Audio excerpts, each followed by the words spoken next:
디올 볼륨 1 알고리즘 들어가 보도록 합시다. 알고리즘 시간은 시작점을 잡는 시간이라고 생각을 하시면 됩니다. 즉 이제 스타팅 포인트, 어떤 자료에서 시작하면 추상적이지 않은지를 잡는 시간이라고 생각하면 되고요. 전수 케이스를 아우를 수 있어야 하기 때문에 이제 결국에는 이 시작점으로부터 여사건 요소로 어떻게 가시는 게 관건이 될지에 대해서 다룬다고 생각하시면 됩니다. 첫 번째는 상태 판단이에요. 즉 이제 상태 판단이라고 하면 S가 상태일 때 이 상태 내에는 핵상과 그리고 플러스 알파를 내포합니다.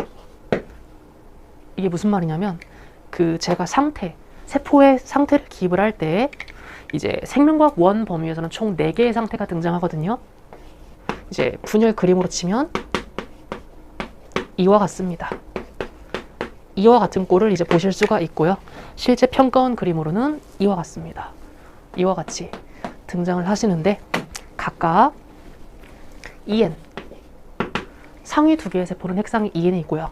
하위 2개의 세포는 핵상이 N입니다.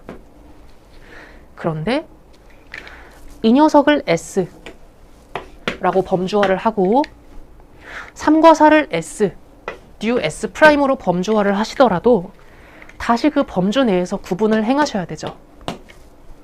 그렇기 때문에 1, 2, 3, 4에서 등장하는 가장 특수 포인트 상대량, 가령 이제 1에서는 0, 1, 2가 등장할 수 있고요.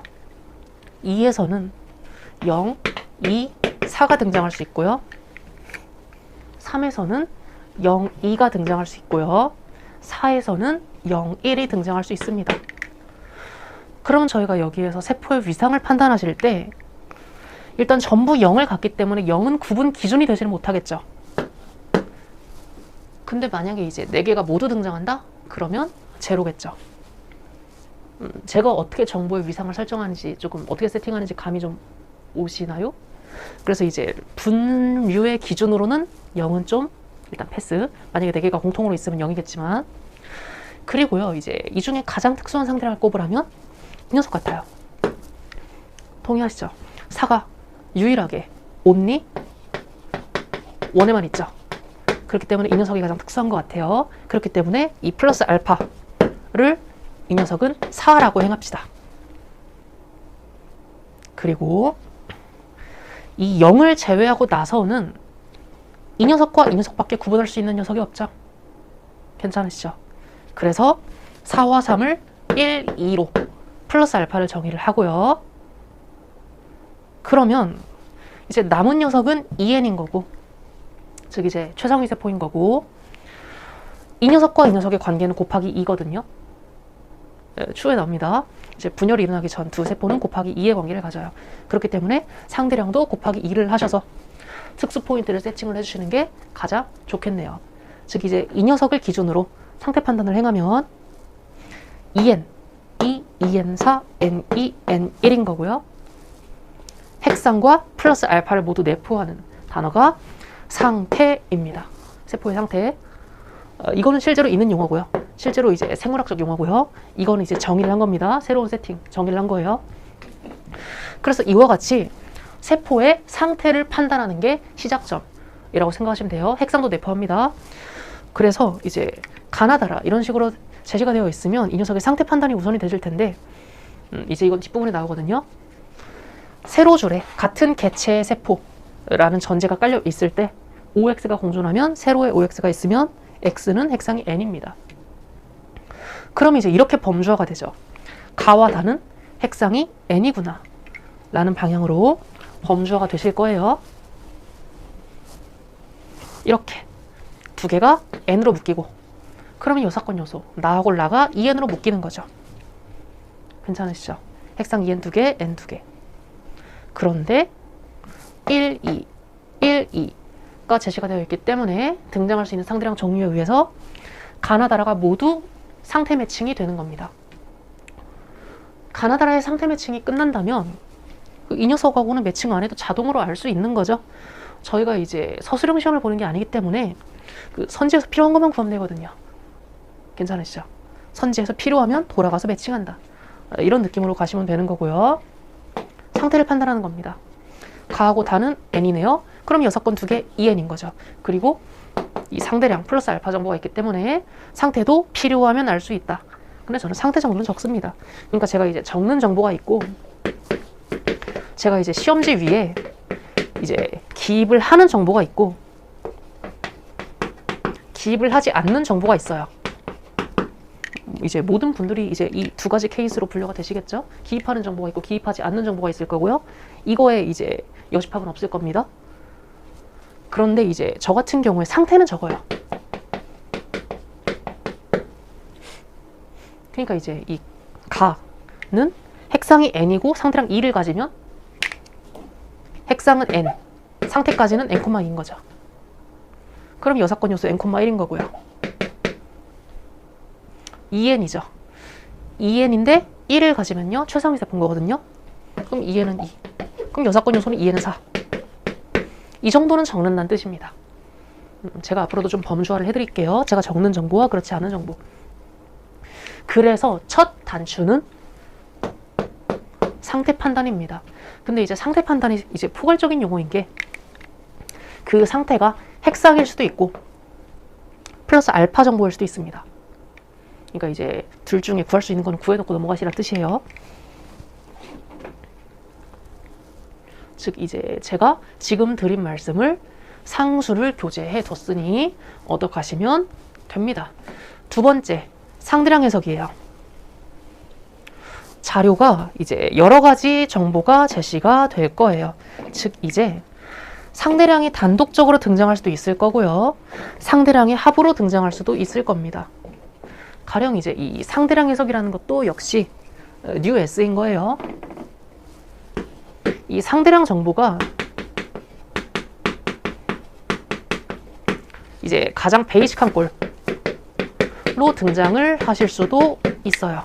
즉 이제 가장 베이직한 꼴이라고 하면 보통 이제 가장 단독적으로 나오는 게 가장 베이직하겠죠. 1, 2, 4, 0에 대한 해석이 가장 베이직할 겁니다. 그리고 이제 베이직한 세팅일 경우에는 가장 특수한 녀석은 4, 그 다음 1, 그 다음 2, 그 다음 빵입니다. 이제 뒷부분에 나오지만 그래도 한번 재진술 하면 이제 더 기억에 오래 남으실 가능성이 높으니까 한 번만 말씀드리면 2에는 4, 이제 두 번째 오는 세포, 양극단 세포, 최상위, 최하위에 올 수 있는 상대량, 3개에 올 수 있는 상대량, 4개에 다 올 수 있는 상대량. 그래서 단독 해석할 때는 순서가 1순위, 2순위, 3순위, 4순위고요. 비교 해석할 때는 이 녀석이 중요합니다. 이 녀석 위상이 올라가요. 이 녀석 상대량으로는 0이고 그 유무로는 X죠? 괜찮으시죠? 그 유무 추론에서는 이 녀석의 위상이 올라갑니다. 중요도가 올라가요. 그래서 상대량은 베이직한 녀석과 베이직하지 않은 녀석으로 구분이 됩니다. 그 베이직하지 않은 녀석이라고 하면 그 상대량의 합이 될 수도 있고요.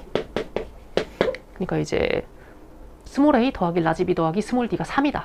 이런 식으로 합으로 등장할 수도 있고요. 또는 이제 미매칭 문자가 등장을 할 수도 있고요. 또는 이제 곱의 형태, 이런 식으로 연산의 꼴로 등장할 수도 있죠. 이런 식으로 베이직한 녀석과 베이직하지 않은 녀석이 등장을 하실 텐데, 상태 판단을 행하신 후에는 상대량을 해석하시면 됩니다.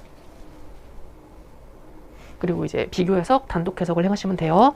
해석이라는 단어에는 제가 앞으로 이제 활용하는 해석이라는 단어에는 단독 해석, 그리고 비교 해석, 이렇게 두 개로 분류가 됩니다. 근데 이제 종합 해석, S, A 6건의 느낌으로 이 녀석들을 모두 내포하는 게 해석이다 라는 단어라고 생각하시면 돼요. 단독적으로도 보실 수 있으셔야 되고, 즉 이제 생명과학 원 자료 해석에서는 표가 등장해요. 즉 이제 테이블이 등장하거든요. 테이블 한 칸의 정보를 해석하실 수도 있으셔야 되고요. 한 줄의 정보를 해석하실 수도 있으셔야 되고요. 근데 그 한 줄이 1차원, 2차원으로 엮이면 종합적으로도 보실 수 있으셔야 돼요. 제가 말씀드리는 해석은 이 세 개를 다 내포합니다. 단독 해석, 비교 해석, 종합 해석. 이렇게 세 가지를 내포한다고 생각하시면 되고요. 여기 적혀 있죠? 그래서 이제 이 녀석을 보고는 핵상을 알면 이제 상대량 플러스 알파를 통해 전부 매칭이 가능하다는 거죠. 그리고 여사건 대응. 그 자료에서 정보가 다양하겠죠. 이제 자료별로 이제 주목해야 되는 대상 그리고 등장하는 스키마가 다를 겁니다. 수능 문제마다. 그렇기 때문에 저희가 지금까지 구한 정보 있죠. 첫 번째, 두 번째에서 구한 정보를 토대로 그 여사건 요소를 대응을 행하시면 됩니다. 근데 그 여사건 요소는 이제 꺼내 쓰시는데 되게 자유로우셔야 돼요. 그러니까 제가 이제 스키마를 되게 이제 풍부하고 상세하게 말씀을 드릴 예정이거든요. 그 스키마를 모두 다 딥하게 익히셔서 필요한 여사건 이제 자료를 해석할 수 있을 때 딱딱 꺼내 쓰실 수 있을 정도로 이제 훈련을 하셔야 된다는 뜻입니다. 그러니까 이제 뭐 여러 가지가 있겠죠? 스키마가 여러 가지가 이제 딱딱딱딱딱 차곡차곡 정리가 되실 텐데 사용하는 스키마는 다 달라요. 자료별로. 당연하죠. 그게 정해져 있으면 1등 컷이 50이겠죠? 그렇기 때문에 거기에서 적절히 꺼내 쓰실 수 있을 정도로 스키마를 학습하신다고 생각을 하시면 됩니다. 다만 저희가 이제 저 또한 그러하고 이제 모든 분들이 그러할 거라고 생각을 하는데 항상 이제 예열이라는 시간이 좀 필요할 수 있거든요. 그러니까 이제 다른 말로는 부팅이죠. 그 뇌가 어느 정도 이제 부팅하고 이제 예열해서 이제 자료를 리드미컬하게 해석하는데 시간이 좀 소요되실 수가 있어요. 근데 이제 제가 첫 번째, 두 번째를 좀 정해드리는 것만으로도 좀 안정감이 생기지 않으실까라는 생각이거든요. 여사건 대응은 이 녀석이 첫 번째에 있으면 이제 막연하실 거거든요. 당연하죠. 이제 아무것도 이제 백지인 상태에서 갑자기 A도 안 구했는데 A 여사건을 구하라고 하면 조금 혼란스러우실 수 있겠죠. 근데 이제 첫 번째, 두 번째를 행하는 과정에서 이 예열, 부팅이라는 녀석이 행해질 거기 때문에 이 여사건 대응 파트에서 저희가 학습한 스키마들 중에서 적정히 이제 그 자료에 맞는, 위상에 맞는 녀석을 꺼내 쓰시면 됩니다. 예를 들어서 23학년도 수능 자료에서 3과 4에 모두 이제 라지 B가 있어요. 그러면 유전자형이 B가 되거든요. 3개 S, A 여사건 중에 2개를 알면 나머지 하나를 도출할 수가 있습니다. 왼쪽, 오른쪽에 모두 라지 B가 있으면 합집합은 라지 B, 라지 B인 거죠. 근데 이제 이 녀석을 바로 이제 샥 꺼내실 수 있는 것도 굉장히 중요하나 그렇게 되려면 모든 요소의 숙련이 되셔야겠죠. 괜찮으시죠? 어떤 요소가 등장할지는 이제 랜덤이니까요. 이런 식으로 세포 대응에서 상대량, 복합형에 대한 알고리즘을 좀 보도록 했고요. 그럼 이제 저희는 스키마 부분에서 뵙도록 합시다.